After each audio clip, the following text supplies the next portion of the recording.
as many resources as we have, and we understand we're stretched pretty thin. We will send resources to what we can and address behavior when we are able to. Primarily when we're working on street racing, a lot of it's going to be us coming ahead with a plan so that we have the appropriate number of officers to address the situation.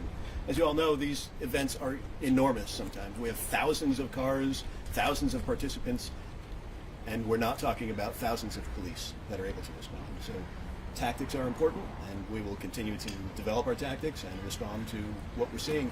The big win here would be us changing the behavior, us finally connecting with the community members that refuse to behave in the way that the rest of us have developed the expectation for. Just going to follow up on that, what happened, I guess, Sunday with the arrest. If you can you explain to me how police, OSP, the sheriff's office went about making these arrests? Is there some intel you guys get beforehand, and then you create this mission to go ahead and make these arrests? How exactly does it work? I have a group of investigators, and we are constantly looking for intelligence, and a lot of it is just responding to where the behavior is occurring. So I don't have, every situation is unique, and we are willing to respond to the uniqueness of the situation. Can you describe how this came down? How many officers did you have? Did you surround them? I mean, I haven't gotten a clear picture of how it happened. It was a long night, and each stop that we did was unique, right? And so if it takes 2 officers to do a stop, then that's what we do, and if it takes 5, then that's what it takes. It wasn't a giant posse running in and surrounding an individual with 30 cars, if that's what you're asking. Well, I'm just kind of wondering if it was during the street race, or were you waiting for them to take off, and were you...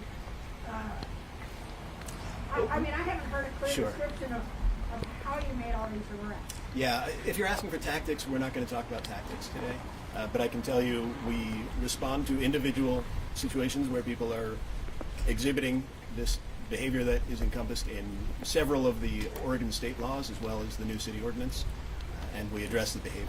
So we're willing to find probable cause for each individual and not just throw out a wide net where everyone is impacted. Some of these events where there are thousands of people, we've seen them take over whole intersections, and in the past, officers have said, 3 of us can't handle thousands of people. What will that look like? How will that be different moving forward when we do see these events at once? Yep, great question. We have some tools, and the new tool is this ordinance that gives us the ability to have a little bit more of an aggressive stance. We're still limited in our resources, so when we have the resources, we will address the behavior, and when we don't have the resources, we'll try to do our best to communicate what's going on and how the community can stay safe from the behavior. But let there be no confusion. This is unsafe behavior that is affecting everyone around us, and when we're putting out our thanks, my big thanks is the tolerance that the city of Portland has had for 30 years of this kind of behavior, where we have been unsuccessful at addressing, or at least curbing the behavior. So our goal is to have an effect and continue to put our effort, and the city is committed to putting the money towards it, and so that is what the goal will be. Given the fact that there was still a street racing event of this scale a month after the city passed this ordinance, do you think this is doing enough to deter people from this activity? This was the first mission that I had planned. I wanted to make sure that we were able to do things appropriately with the right numbers, but more than that, we wanted to have all of our pieces in place. So the behavior leading up to this moment is just behavior. We're going to be reactive the best we can. I think once we start getting the message out, and I appreciate all of you media partners putting this information out there, it's really important, and hopefully that'll impact some of the behavior. It's a partnership. We're all working together on this. So, yes. Yeah, this kind of idea of street racing has kind of become almost a cultural thing in Portland. It's obviously a big thing. These kind of smaller stops, stuff like that. Do you feel like it's going to be enough to curb this? Like you said, it's been 30 years of this. Is it going to be enough, or are you working on some other things, like other outlets for people to express themselves? With vehicles. So, how do you expect to curb it? It's interesting, and I'm working across lines with many other agencies that are also involved in trying to address this behavior. There is a cultural element to it. The culture is the car enthusiast culture, and there are safe ways to do that and safe places to do that. In the past, we've tried to develop strategies like offering PIR as a place where people can go and do Friday night race nights, and we put this out to the community. And unfortunately, what the street racing community is doing that is not working for those events is the drifting. And the drifting in itself is not only unsafe because you're driving a car in an uncontrolled method, but there's no way to do that without destroying the racetrack itself or the ground that you're doing it on. And so there's more impact than just the driving behavior. It impacts the actual infrastructure that you're doing. Yes, I am reaching out to some of the organizers. We're working on strategies to try to effectively change the behavior. And if we can find a safe way to do that for people, that's wonderful. The problem is there's no safe way to do that when you're taking over a city intersection. There's no safe way to do that when you're driving through the blocks and crashing into a telephone pole. There's just no safe way to do that when you're stopping traffic from moving over a bridge that might need medical attention. Does that make sense? Yeah. Yes. Another question is, why now address this issue when it comes to, and how do you hope to balance this street racing and then the other rising crimes, say like gun violence? The Police Bureau has been trying to take on a lot of different issues, a rise in mental health calls, a rise in street racing. How are you going to balance all these things, and why now? We're not going to balance things. We're going to address behavior in the city. But what I have been tasked with is addressing the street racing behavior, and so that is what I'm working on. And there are other people that have been tasked with other things. It's a community, and it's a community approach. So everything intersects. When we're talking about people who are deliberately taking over intersections and preventing traffic from moving, when we're talking about people who are driving their cars in such a way that it puts other members of the community at risk, it's a big deal for us. So right now that is my mission, and that is what I personally am working on. But I'm just one representative of this organization. I think the solution would be to get a whole bunch more cops involved, and if we're able to do that, then we're able to address more of the behavior. Thank you.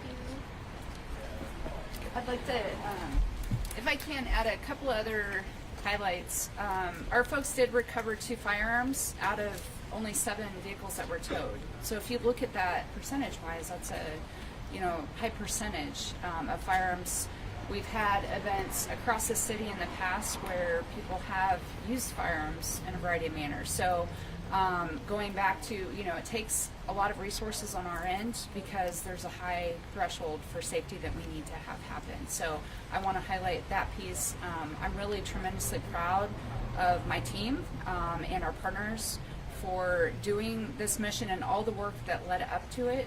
We have a lot of public safety issues that we're balancing, and we're doing what we can to address calls for service, also some livability issues, obviously the gun violence and the street racing as well. So I appreciate our media partners for helping us to get that information out to the public.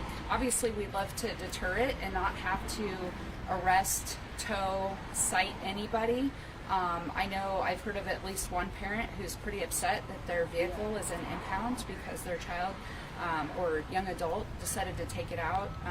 So I encourage parents to get involved as well, because these are realities. If we're enforcing these things, we are going to have vehicles in impound. People will be arrested. We do have a lot of younger people engaged in this. We'd rather not arrest them and take them to jail, and also, have them be charged with things like reckless endangerment and things that would lead to high fines or their license suspended. And that's part of the city code also is a diversion program, because we want it to be an opportunity for people to learn from their mistakes, but we'd rather them not be engaged from the front end. So I thank you all for your time. I know your time is tight as well, so thanks for coming out and hanging in with us in the rain too. Have a good day.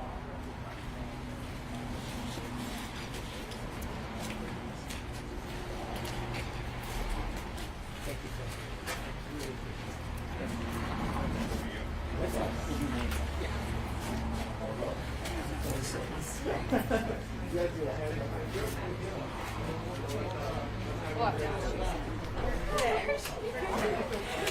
got here and you were here. I was like, oh, thank God. He's like, 03? 539. 53. 04. but can you now call in